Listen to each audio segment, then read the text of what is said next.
अब तेजस्वी यादव विपक्ष में बैठे हैं, हार गए हैं, खिसियाई बिल्ली खंभा नोचे, कुछ कुछ बातें उनको कह रहे हैं, लेकिन कोई भी लॉजिक वाली बात हो तो बताएं मुझे। केवल उपेंद्र कुशवाहा नहीं हारे हैं। आपको पता होगा कि अंतिम फेज में 8 सीट था एनडीए में और हम लोग 6 जगह हार चुके हैं। बीमा भारती जो कि पूर्णिया लोकसभा से सांसद के रूप में प्रत्याशी बनी थी, आज उनके घर एक माहिए पुलिस पहुंच जाना अचानक से बिना वारंट का। अगर कोई पदाधिकारी इस तरह का हरकत किया है, हम सरकार से आग्रह करेंगे, मिल बैठ के जब बात होगी कि इस तरह के पदाधिकारियों को उनको सजा मिलना चाहिए। 2025 के सबसे बड़े जो एनडीए घटक दल में हम लोग का जो स्टैंड रहेगा, हमारी जो मजबूती रहेगी ना, वो सबके सामने रहेगा।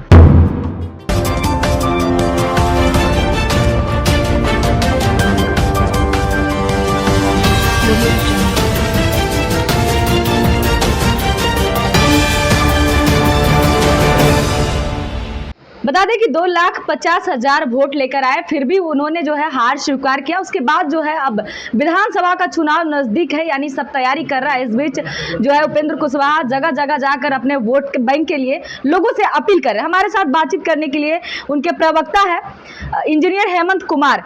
क्या लगता है कि विधानसभा चुनाव लड़ेंगे क्या उपेंद्र कुशवाहा? विधानसभा चुनाव लड़ेंगे ये जरूरी नहीं है, लेकिन हमारी पार्टी विधानसभा में लड़ेगी और हमारे और भी कार्यकर्ता हैं, वो तैयार हैं, तैयारी कर रहे हैं। विधानसभा में हम लोग एनडीए के साथ लड़ेंगे।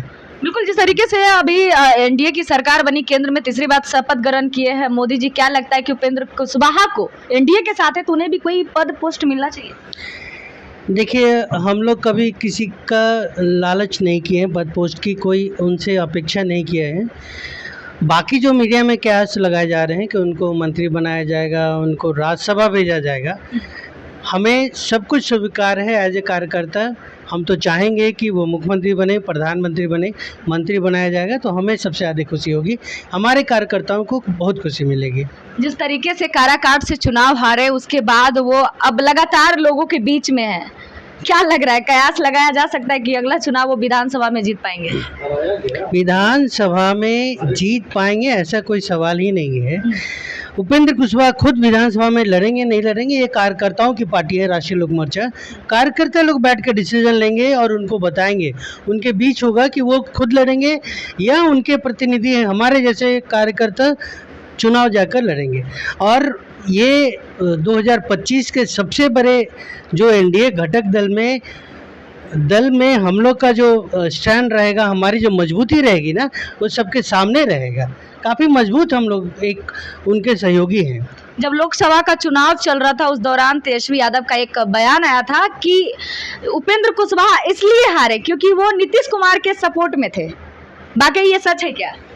मुझे समझ में नहीं आया। नीतीश कुमार तो हमारे ही दल के हैं ना, एनडीए के तो सपोर्ट में नीतीश कुमार उपेंद्र कुशवाहा को किए वहाँ पे, और हम लोग भी जहाँ जहाँ एनडीए नीतीश कुमार के कैंडिडेट रहे, भाजपा के रहे, हमारा टीम उनके साथ है।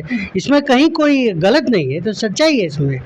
लेकिन हारे बोलने का बात, देखिए, केवल उपेंद्र कुशवाहा नहीं हारे हैं। आपको पता होगा कि अंतिम फेज में 8 सीट था एनडीए में और हम लोग 6 जगह हार चुके। हार की वजह क्या रही? अभी भाजपा बैठे थी, उन लोगों ने अपना मंथन किया, हमारी पार्टी अभी मंथन करना बाकी है, लेकिन फिर भी एक कंप्लीट सभी एनडीए का टीम बैठकर ये मंथन करना ज़रूरी है कि हम क्यों हारे। आपको आरा हार गए, बक्सर हार गए, सासाराम हार गए, पाटलिपुत्र हारे, जहानाबाद हारे, इवन काराकाट हारे, औरंगाबाद तो पहले हुआ था, लेकिन हम लोग ये 8 में 6 हारे हैं। तो ये एनडीए के लिए ही एक सेटबैक है, झटका है। हम क्यों हारे, तो इसकी समीक्षा होनी चाहिए। इस तरीके से कम सीट लाकर भी केंद्र में सरकार बन जाती है तो ये बड़ी बात नहीं है। तेजस्वी यादव कहते हैं कि मजबूती नहीं है, कमजोर पड़ गए। मैम, ये बात मुझे समझ में नहीं आ रहा है। 293 सीट्स आया है जिसको, उसको कम आप कैसे बोल रही हैं? आपका क्वालिफिकेशन मार्क है 273, हम 293 ला रहे हैं, कहाँ कम है? 20 मार्क फिर भी हमारा ज़्यादा है। और हम अकेले चुनाव भाजपा का वो बात करें, अकेले वो थोड़ी लड़े थे, पूरा टीम लड़ी थी। तेजस्वी यादव का तो आरोप था कि प्रलोभन देकर सांसदों को बीच में लाया गया, अपने तरफ खींचा गया है। अब तेजस्वी यादव विपक्ष में बैठे हैं, हार गए हैं, खिसियाई बिल्ली खंभा नोचे, कुछ कुछ बातें उनको कह रहे हैं, लेकिन कोई भी लॉजिक वाली बात हो तो बताएं मुझे। अगर हम चुनाव लड़ रहे हैं, जीतने के लिए लड़ रहे हैं, सरकार बनाने के लिए लड़ रहे हैं, बिना बाहरी दल के सपोर्ट के, बाहरी मतलब एनडीए के बाहर से हमको किसी का सपोर्ट नहीं मिला, जरूरत नहीं पड़ा, बावजूद उसके हम आराम से सरकार बना लिए और 5 साल बहुत ही अच्छे ढंग से ये काम करेगी सरकार, इसमें कहीं कोई इफ बट नहीं है। एक लास्ट सवाल रहेगा, बीमा भारती जो कि पूर्णिया लोकसभा से सांसद के रूप में प्रत्याशी बनी थी और वो 25 साल से विधायक भी है, आज उनके घर एक माहिए पुलिस पहुंच जाना, अचानक से बिना वारंट का, बिना दरवाजा नॉक किए हुए बेडरूम में जाना, उनकी बेटी है जवान घर पे, अगर किसी तरह का घटना होता, सरकार आपकी है, नीतीश कुमार की यहाँ सरकार है, प्रशासन उनके हाथ में, आखिर क्या लगा सकते, कयास क्या लगाया जा सकता है? देखिए, इसके बारे में मुझे पूरी जानकारी नहीं है, लेकिन जो मैं आपसे सुना हूँ, समझा हूँ, वो विधायक रही हैं और किस प्रशासन अगर जरूर उनके पास वारंट रहा होगा। जी बिल्कुल नहीं, वारंट नहीं था, हम लोग खुद वहाँ पे मीडिया के कर्मी वहाँ पे सम्मिलित थे, हम लोग को भी वहाँ से डांट कर भगाया गया। नहीं तो ये जांच का विषय है, और अगर कुछ है ऐसा तो संबंधित पदाधिकारियों के बीच हम भी सरकार से आग्रह करेंगे कि उस पर कार्रवाई हो, क्योंकि कानून से बड़ा कोई नहीं है और हमारा देश संविधान से चलता है, संविधान से बड़ा इस देश में कोई नहीं है।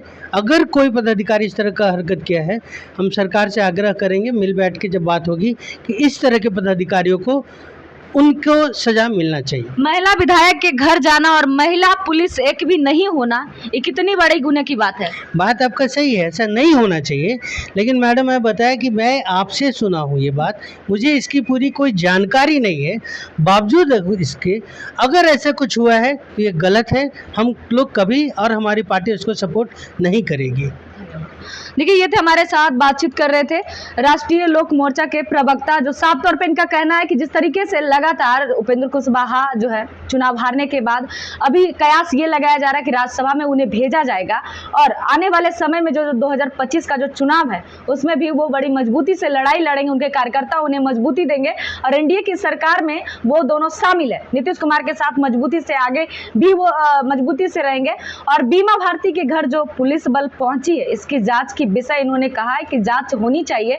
एक महिला पुलिस भी नहीं गई और एक विधायिका के घर पे जाना पुलिस कर्मियों का ये जायजा नहीं देता। फिलहाल तमाम अपडेट के लिए हमारे साथ जुड़े रहें। नमस्कार। तमसोमा ज्योतिर्गमय गुरुकुल शिक्षा मंदिर संस्थान के साथ बनाए अपना भविष्य। रेगुलर और प्रोफेशनल कोर्सेज, सेकेंडरी और senior secondary courses, law, teachers training courses, pharmacy and nursing के साथ पैरामेडिकल में डायरेक्ट एडमिशन पाए। वेबसाइट विजिट करें या दिए गए नंबर पर कॉल करें। हमारा पता है गुरुकुल शिक्षा मंदिर संस्थान, कल्याण चौक, DS कॉलेज रोड, कटिहार। हमारा वीडियो अगर आपको अच्छा लगा हो तो आप हमारे वीडियो को शेयर करें, लाइक करें, हमारे चैनल को सब्सक्राइब जरूर करें। धन्यवाद।